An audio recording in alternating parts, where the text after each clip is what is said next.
like a mixtape, whether it be like on an actual, cassette or CD or... I've made cassettes. I've never made a CD. No? It's easy to make CDs. Do I make playlists? I do indeed make playlists. I sit around and listen to the radio and wait for a particular song to come on and have your hand and your fingers on the button to wait for that song to come on, and so you sit there for hours and hours and listen. So there wasn't really the method was like just crossing your fingers and hoping hoping that you got the song that you were waiting for and didn't miss it. But you can make a cassette mix with no computer skills. Absolutely. You've got whatever your source is, turntable, whatever, you can make a cassette really simply. I do not make mixtapes. I use Spotify primarily because it's just the go-to. So you've never made like a CD? I've never made a CD, no. For me, it was just playing song after song after song because I wanted to hear different songs from different artists.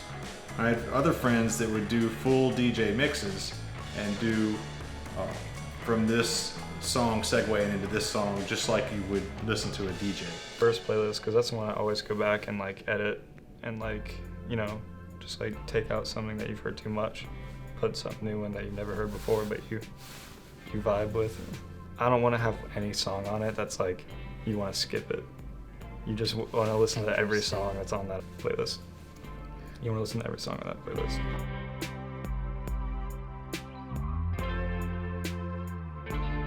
Because it was cassette tape, so you have to judge it just right. There was more to it because there was more timing involved, and it wasn't like a CD where you just pick up the next track. You had to stop and fast forward and back up and fast forward. You can make your own you can make the art on the inlay card. You can Xerox it. You can make anything. Right. You're writing the song titles on those little lines. I couldn't get all the albums. I couldn't just go drop $100 every week at the record store, but we could pass tapes back and forth to friends, and we would do 2 songs here or 3 songs there, and so we'd have a variety of everything on one tape. So, but you have to remember the mixtape thing was before or right at the time when MTV was starting, and there wasn't a whole lot of music videos, so the only way to really hear new music without owning it was for a friend to give you a mixtape. It's different in that sense, I guess, simply because physically having to open up and put something in and take the time to do that, as opposed to just click, click, click. Digitized music, you can just you can spend more time actually thinking, and you can create more. I think you can create so many more playlists in a very short amount of time. So playlist versus mixtape, you're pretty committed. You mix it with the mixtape. When did you start making playlists? I don't know, my freshman year, when I first got Spotify, I made my first playlist called Uber Trill. It's basically all just rock and roll, just classic stuff, because, I don't know, that's just what I was into at the time. I don't make mixtapes, but what I do is I make collections of music. I play playlist, basically. Yeah. So my playlist is now my mixtape. Well, it's hard to remember kind of too, what was on particular ones, but I remember making this random mixtape for myself, these songs that I think I had gotten from other people. Right. And it was just my mixtape kind of for me. It wasn't one I'd made for anybody else. I'd bring my jam box and have it sitting there listening to the music because I just had to sit there by myself. Right. And so I would bring these mixtapes, and I can remember one that these 2 college guys were like, wow, that's really, it's really cool. And it was weird random stuff that these guys, and there was all kinds of songs on there like that. So that these guys were like, oh, that's really good. And one of them was like, hey, can you make me a copy of that? I was like, I guess. We'd always have a tape in the tape player. And so we played this one tape over and over again. And eventually it just literally just broke in half. Right. And I was so crushed. the reason we had mixtapes was to get more music that our friends wanted us to have access to. You couldn't just go to YouTube and download a song. You couldn't just go to a link. There was no internet in 1978 or back in the day. So if you had an album and there were some cool songs on it and your friend didn't want to buy the album, you could make him a tape of the best songs on this album and the best songs on that album and the best songs on another album, and you could hand him the tape and go, hey, listen to all these songs. And basically that's what we used mixtapes for, to turn each other on to different kinds of music. I guess I kind of have a rule. I usually try and make every playlist like specific. Like I want it to have like a purpose. Oh, a list of things I make playlists for. Pre-game, like for athletics. Just like chill. I have like multiple chill playlists. I think a lot about the sort of the playlists and things that we've kind of made together and talked about. Yeah.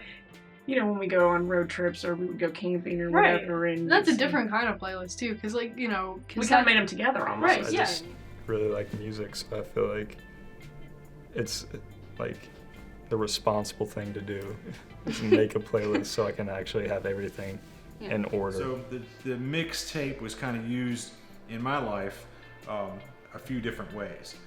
When I was a kid, it was to listen to new music that had been put out commercially. I think it's one of those things that can mark a particular time in your life, good or bad. It can mark something that was some people in your life at a particular time. I think a lot of people, I think the older you get, you equate particular music with something that was going on in the world at the time. So the mixtape was used differently in different times for me.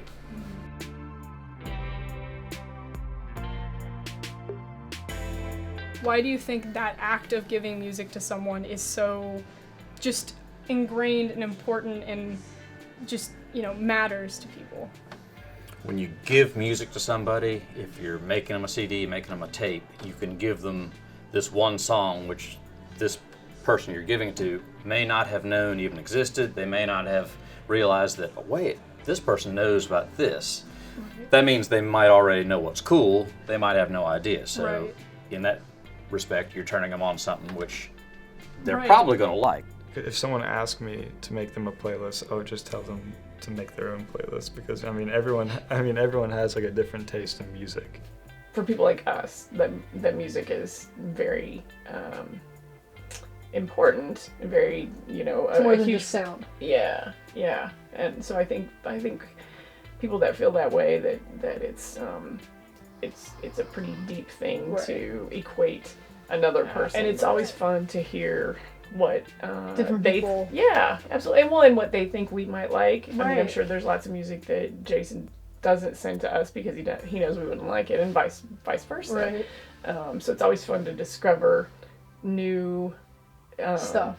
Different people would pass each other tapes, and instead of you having to go buy the whole album or an album, you could pass each other mixtapes and show each other songs that you liked, and your friends could play them and return them to you. When I was growing up, people would give me a tape of this or that mix that they had done, and it wasn't so much a DJ type of mix. It was basically, have you heard this song? Bam, here it is. You find something out about somebody, the things that they're embarrassed to tell people about, and I think that's pretty powerful stuff too. So when you give it to somebody else, you're saying something to them about how you feel. So I hadn't really thought about that as like a mixtape, but that's exactly what it was.